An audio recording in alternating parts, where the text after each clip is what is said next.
அனைவருக்கும் வணக்கம். ஈரோடு நித்யா சமையல்ல புதினா சட்னி பார்க்கலாம். இந்த புதினா பார்த்திங்கன்னா ஹைப்ரிட் புதினாங்கிறனால உங்களுக்கு ஒரு கச்சல் வாசம் வரும். அதை எப்படி ஒமிட் பண்ணிவிட்டு நம்ம செய்கிறதுன்னு பார்க்கலாம்.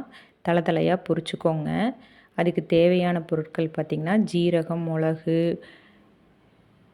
கருவேப்பிலை, வெங்காயம், தக்காளி, தேங்காய் இதெல்லாம் எடுத்துக்கோங்க. பொட்டுக்கடலை, நிலக்கடலை ஒரு 4 பருப்பு போட்டிங்கன்னா போதுமானது. அந்த கச்சல் வாசம் போகிறதுக்காக தான் இதெல்லாம் எடுத்துக்கிறோம். அந்த தலையை ஃபஸ்ட்டு போட்டு தண்ணியில் நல்லா போட்டு அலசி அந்த மண்ணெல்லாம் எடுத்துருங்க. ஏன்னா மண் இருந்துச்சு அப்படின்னா நம்மளுக்கு சட்னி பார்த்திங்கன்னா மண்ணாக வரும். அதனால் பார்த்திங்கன்னா அந்த தலையை மண் நல்லா ஊற வச்சுருங்க தண்ணியில். அந்த மண் கீழே இறங்கிரும். அந்த தலையை நல்லா போட்டு எண்ணெய் லைட்டாக விட்டுக்கோங்க, அடி பிடிக்காமல் இருக்கிறக்காக.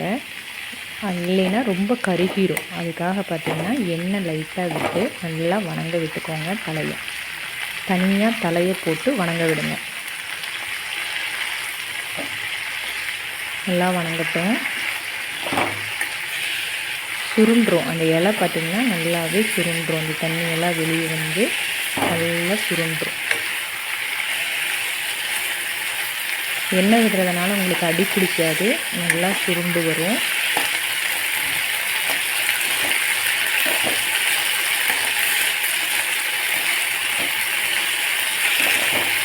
லைட்டாக மிக்ஸ் பண்ணிகிட்டே இருங்க, அப்படின்னா தான் அடி பிடிக்காது.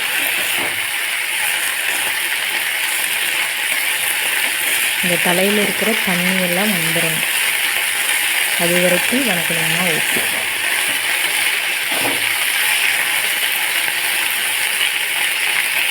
வணக்கி எடுத்து கொட்டிக்கோங்க. அதுக்கப்புறம் அதே வானிலையில் சின்ன வெங்காயம் போட்டுக்கோங்க.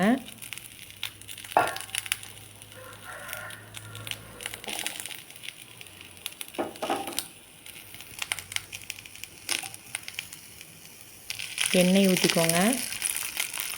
எண்ணெய் ஓரளவுக்கு அந்த வெங்காயம் வணங்குற அளவுக்கு போட்டுக்கோங்க.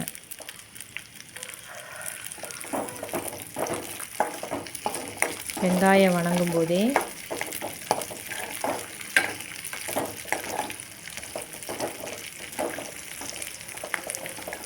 நல்லா ஹை ஃப்ளேமில் வச்சே வணங்க விடுங்க. அப்படின்னா தான் வெங்காயத்தில் இருக்கிற தண்ணி வெளியில் வரும். புளி சேர்த்திக்கோங்க.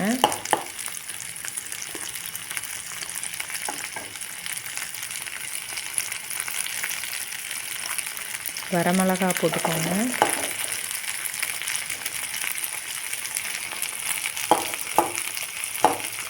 அது எண்ணெயில் படுற மாதிரி வணங்க விட்டிங்க அப்படின்னா டேஸ்ட் நல்லாயிருக்கும். அதுக்காக தான் நான் எண்ணெய்க்குள்ளே அழுத்தி அந்த வரமிளகாயை விடுறேன்.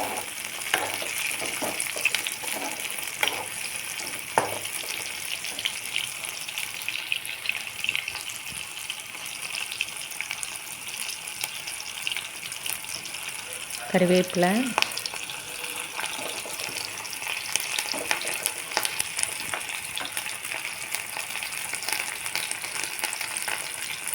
முந்திரி ஒன்றே மட்டும் போட்டிருக்கிறேன். அந்த கச்சல் வாசம் போகிறதுக்கு. பூண்டு பெரிய பல்லாக இருந்தால் 1 போடுங்க. இஞ்சி கொஞ்சம் போட்டுக்கோங்க.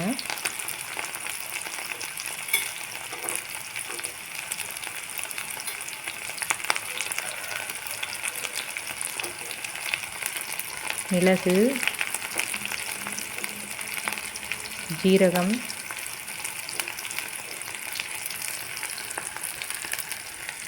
தக்காளி ஒரு தக்காளி போடுறதுக்கு முன்னாடியே இந்த பொருளெல்லாம் போட்டு எண்ணெயில் வணங்க விட்டுட்டு அதுக்கப்புறம் தக்காளி போடுங்க. ஏன் அப்படின்னா தக்காளியில் இருக்கிற தண்ணி வரும் பொழுது அந்த வரமிளகாயெல்லாம் எண்ணெயில் வணங்காது. அதனால் பார்த்திங்கன்னா தக்காளியை கடைசியாக போடுங்க. வரமிளகாய், புளி, ஜீரகம், மிளகு எல்லாம் போட்டதுக்கப்புறம் தக்காளி போடுங்க.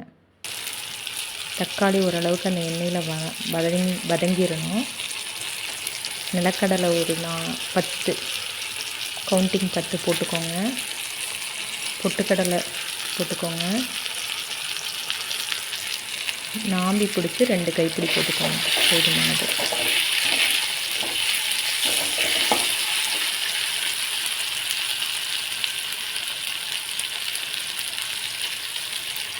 தேங்காய் துருவல் போட்டுக்கோங்க.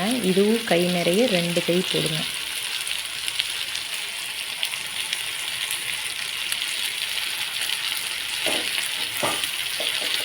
தேங்காயோட அந்த ஈரத்தன்மை போகிற வரைக்கும் வணங்க விடுங்க.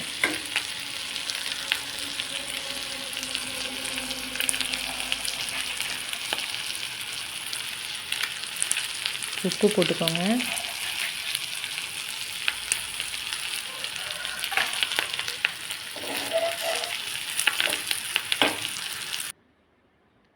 எல்லாம் நல்லா ஆற விட்டு ஜாரில் போட்டுக்கோங்க. அந்த தலை வணங்கினது எல்லாத்தையும் போட்டு அரைச்சி எடுத்துக்கோங்க. சட்னி சூப்பராக இருக்கும். சாப்பிட்டு பாருங்கள். செஞ்சு பார்த்துட்டு கமெண்ட் பண்ணுங்கள்.